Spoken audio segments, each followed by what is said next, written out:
Good morning, all of you. Today we are going to discuss about the remaining part of second unit, which covers message-oriented communication and stream-oriented communication. So we have two communications. One is message-oriented, another one is stream-oriented. Message-oriented communication uses event queues for their communication, and it involves in publisher subscriber networks and MPA message protocol interfaces involved in message oriented communication. Coming to stream based communication, the multicast communication is called stream based communication. So these two topics we are going to discuss for today's class. Before going to message oriented communication, we need to understand what is persistent and transient communication. What is persistent communication and what is transient communication, we need to understand. What is persistent communication? Here, message submitted for transmission is stored by communication system. Underline communication system. So the message submitted for transmission is stored in the communication system as long as it takes to deliver to the receiver. So till the receiver receives the message, the message is stored in the communication system. That is the very important point.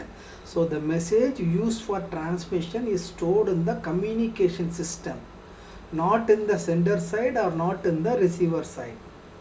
It is stored in the communication system. Example for a persistent communication is email and SMS sending. Here in persistent communication, it is not necessary for the sender to continue execution after submitting a message. That means after submitting a message, the sender can go for working something. No need to concentrate on sending this particular message. When it is sent, it will be stored in the communication system. The communication system will take care of the transmission part. So the sender no need to worry about the message transmission. And also it is not necessary for the receiver to be executing at the time message submission.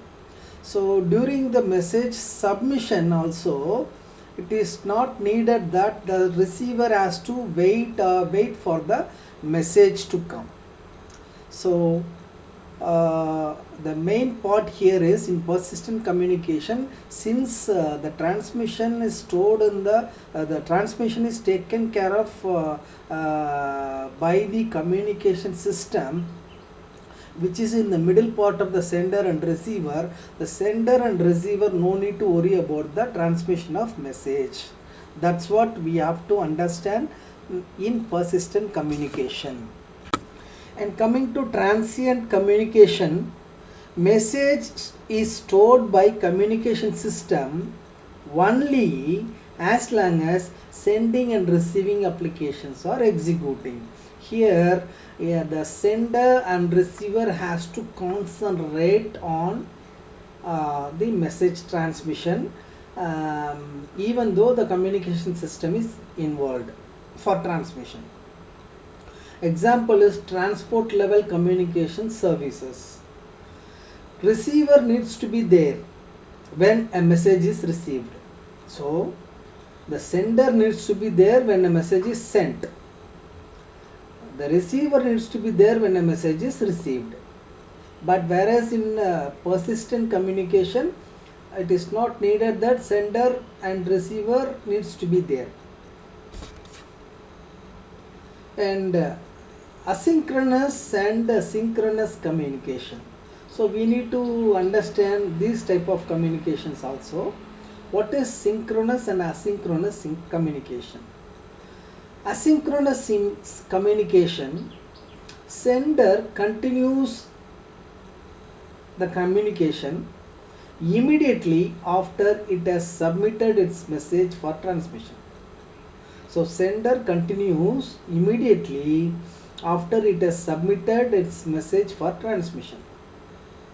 Message may be stored in local buffer at the sending host or at an intermediate communication server. So in asynchronous communication, the messages are stored in the local buffer or in the intermediate communication server. Coming to synchronous communication, sender is blocked here until the sender's message is stored in the local buffer. So until the message is stored in the buffer, the sender is blocked. The sender cannot do anything. At receiving host or actually delivered to the receiver. So sender is blocked until its message is stored in local buffer at receiving host or actually delivered to the server. So in the receiver host, in the receiver, until the receiver receives and it stores the message in the local buffer, the sender is blocked. The strongest form of synchronous communication is sender blocked until receiver has processed the message. A is persistent asynchronous communication, B is persistent synchronous communication. See in this diagram, in the A diagram, capital A is the sender, capital B is the receiver. So the sender A sends message and continues. It sends message and continues. So till that time the B is not running. B is not receiving the message. It can do something. So after B starts receiving the message, the A can go for something. The sender A can stop its running of this particular message and it can go for doing something. In the meantime, the B starts receiving the messages. So this is what asynchronous persistent communication. And coming to persistent synchronous communication, here the receiver A sends message and waits until accepted. So it sends message and not continues and waits until accepted by the receiver. So coming to the receiver, B is not running. B is not running when A message is received. The sender's message is received. When it is accepted, then it continues running the message. The sender continues running the message. So till that time the B is not running, that is the receiver is not running, and the sender A is running, and there is a gap in the time. The sender sends the message, and so after some time the sender will be ideal because B is not running. So B will not give accepted message. So when it gives accepted message, again it starts running. So that time gap is there in the sender. So till that time the B is not running. When B starts receiving messages, the A can go for stopping running.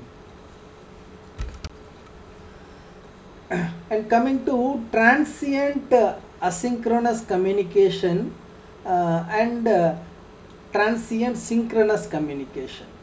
So transient asynchronous communication example is UDP, the communication done using user datagram protocol.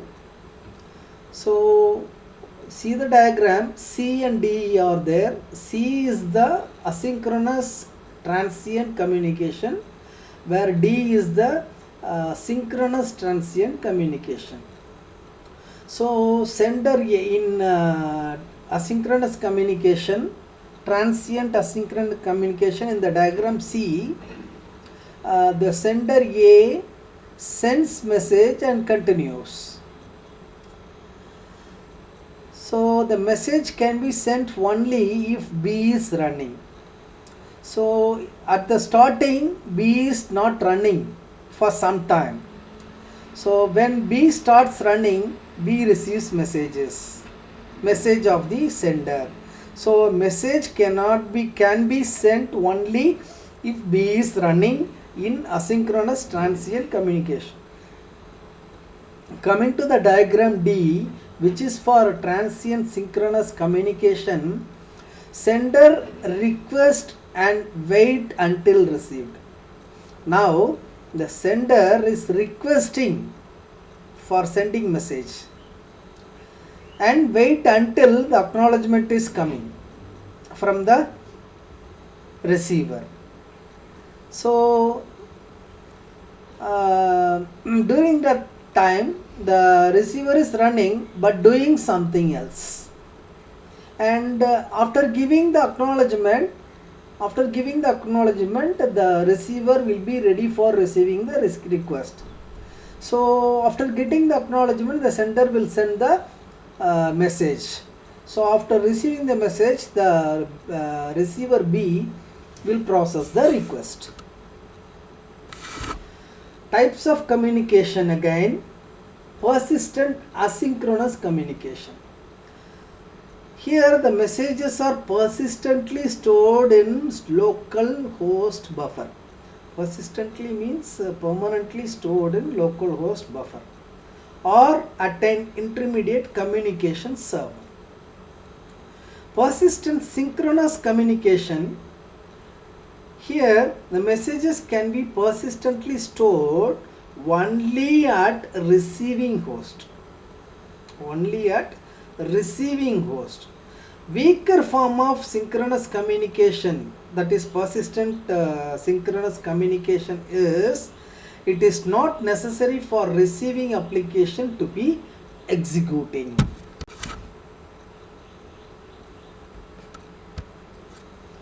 Transient synchronous communication. Weaker form is delivery based, transient, and it is synchronous. Example is asynchronous RPC delivery part. That is remote procedure call delivery part, which is sent with the acknowledgement. The strongest form of transient synchronous communication is response based, and it is transient and it is synchronous. Example is RPC and RMI, remote procedure call and remote method invocation in Java. Message oriented communication. So now only we are starting with message oriented communication. So it is transport level, it involves with transport level sockets.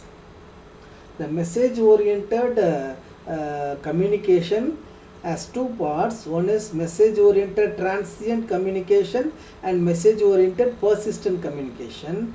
Coming to message oriented transient communication, it involves transport level sockets and it involves with the MPI, which is message passing interface, and message transfer latency of this message oriented transmission communication will be in milliseconds to seconds. Coming to message oriented persistent communication, it involves with message queuing system or message oriented middleware. which is called MOM. It provides intermediate term storage capacity for messages. It does not require either sender or receiver to be active during message transmission. Here in message oriented persistent communication, the message transfer latency will be in seconds to minutes. The time is high here. Message queuing model. Applications communicate by inserting messages into a series of queues here. Applications are communicated by inserting messages into a series of queues. Number of queues will be there, in that the messages are inserted for communication. So it is a loosely coupled communication where the sender is given guarantee that its message will be inserted in recipient's queue. So it is guarantee by the sender that the message sent by the sender will be inserted in the recipient queue, and no guarantee on timing or message will actually be read. So there will be no guarantee for timing. We cannot say that it will be reached to the receiver on time, and a message will actually be read. That is also not guarantee. So this is the diagram of this message oriented communication. There are two parts, one is sender side, another one is receiver side. And in sender side we have source queue manager and transactional dead letter queue is there, and in the top of the diagram we have sending application which is sending the message, and sending transaction will be there, and outgoing queue is there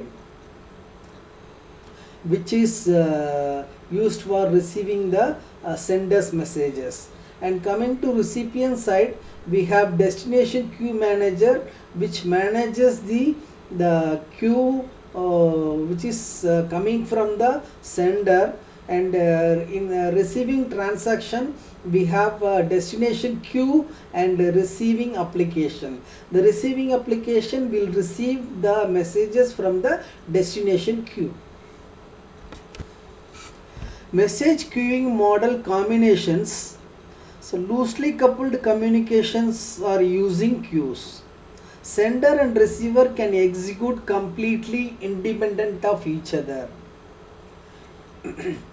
So here see, there are four diagrams given. In the first diagram A, the sender is running and receiver is also running. In the second diagram B, the sender is running but the receiver is passive, that is the receiver is not running. In the third diagram C, sender is not running and the receiver is running. And the fourth diagram, the sender is also not running, the receiver is also not running. So what is MQI? Message queuing interface. It is a basic interface to a queue in a message queuing system. Here there are four primitives available. They are put, get, poll and notify. So what is put? Put gives the meaning of appending a message to a specified queue. So the put primitive will append a message to the specified queue. Get primitive blocks until the specified queue is not empty and remove the first message. Poll gives the meaning of checking a specified queue for messages and remove the first message, and it is never blocked. And the fourth primitive notify gives the meaning installing a handler to be called when a message is put into specified queue. Message queue application.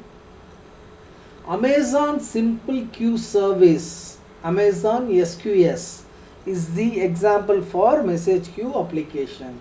Here decoupling of components of a cloud application is there. It can transmit any volume of data at any level of throughput without losing messages. So here the messages are not lost, and with the greater throughput it transmits the high volume of data. So message queue application continued. The second application is the JMS, which is Java Message Service Queues, based on Java Enterprises Edition. So this JMS queue is based on Java Enterprises Edition.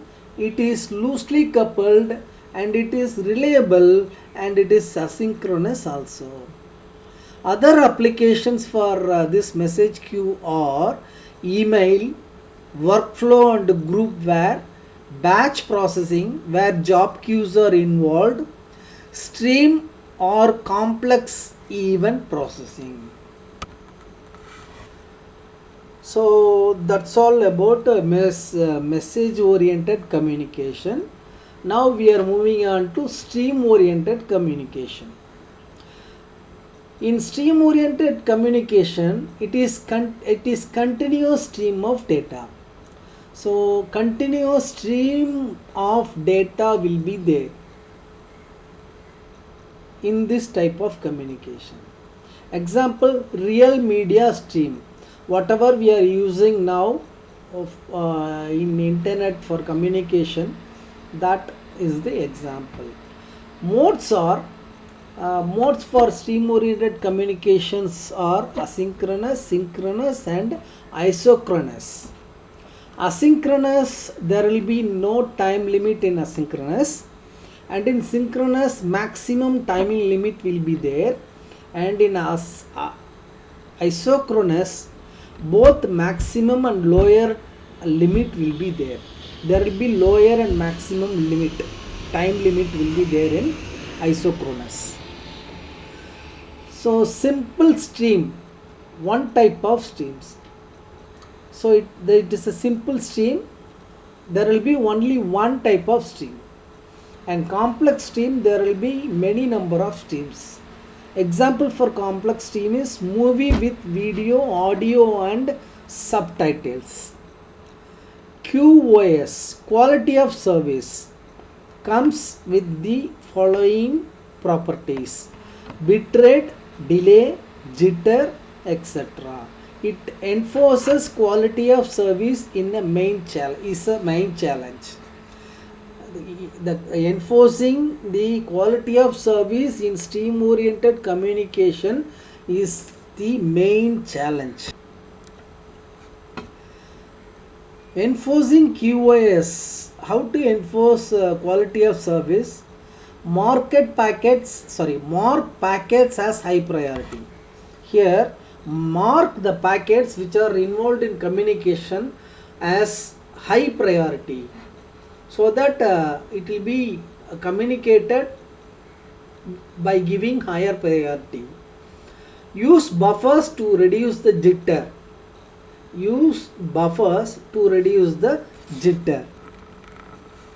And multicast communication. Multicast communication is the type of stream oriented communication. What is multicasting? Multicast is group communication where data transmission is addressed to a group of destination computers simultaneously. Underline the word simultaneously. So it is a group communication where the data transmission is done to a group of destination computers simultaneously. So transmission of messages from one machine to a group of machines is called multicasting. Multicasting can be one to many. There can be one sender and many receivers, and many to many also. There can be many senders and many receivers also. So Ethernet multicasting is one type of multicasting. Here Ethernet frames are involved. Ethernet frames with a value of 1 in the least significant bit LSB of the first octet of the destination address. So in the first octet of the destination address, take the least significant bit. So make that particular value as 1, then the Ethernet multicasting can be done. It is flooded to all points on the network. Which one? The Ethernet multicasting is flooded to all points on the network. That is Ethernet network. This mechanism constitutes multicast at the data link layer. So in the OSI model we have different types of layers. In that, this mechanism is involving the data link layer for multicasting. This mechanism is used by IP multicast to achieve one-to-many transmission for IP on Ethernet networks. So the internet protocol is used here on Ethernet networks in order to achieve multicasting. So message queue application continued. The second application is the JMS, which is Java Message Service Queues, based on Java Enterprises Edition. So this JMS queue is based on Java Enterprises Edition. It is loosely coupled and it is reliable and it is asynchronous also. Other applications for this message queue are email, workflow and groupware, batch processing where job queues are involved, stream or complex event processing.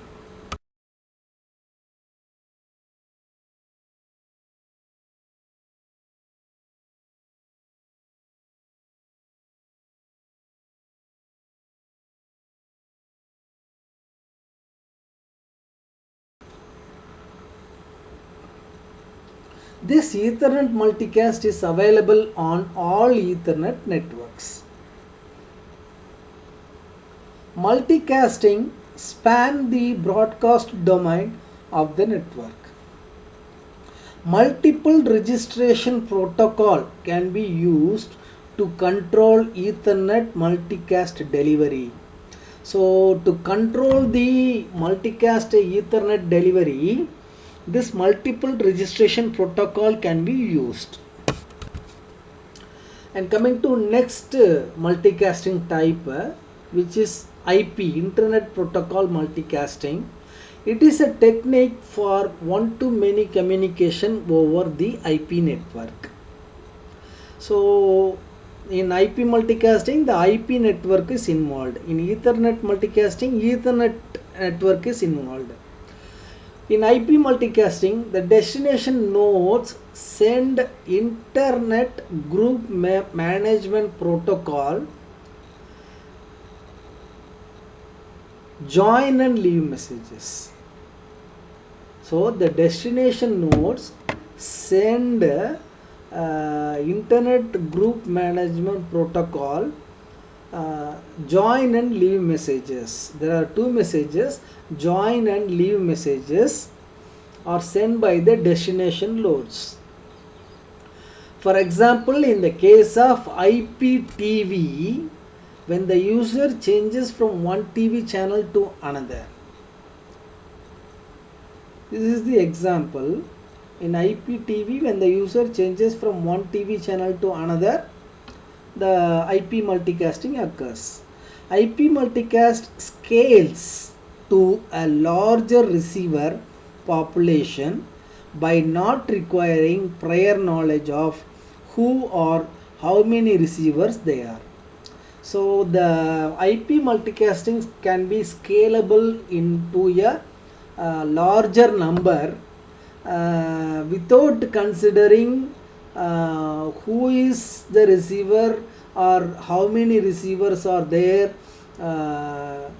Without considering this, that particular IP multicasting can be scalable. In IP multicasting type, UDP protocol is used. User datagram protocol is used. The user datagram protocol is not a reliable protocol where messages may be lost or delivered out of order. So the user datagram protocol is unreliable protocol where the messages may be lost or it may be delivered in out of order. It will not be in the order. So by adding loss detection and retransmission mechanism,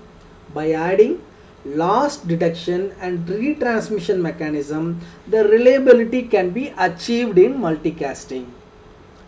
That is in IP multicasting. The Internet Group Management Protocol is used to control IP multicast delivery. Next type of multicasting is application layer multicasting. So this overlay services are not based on IP multicast or data link layer multicast.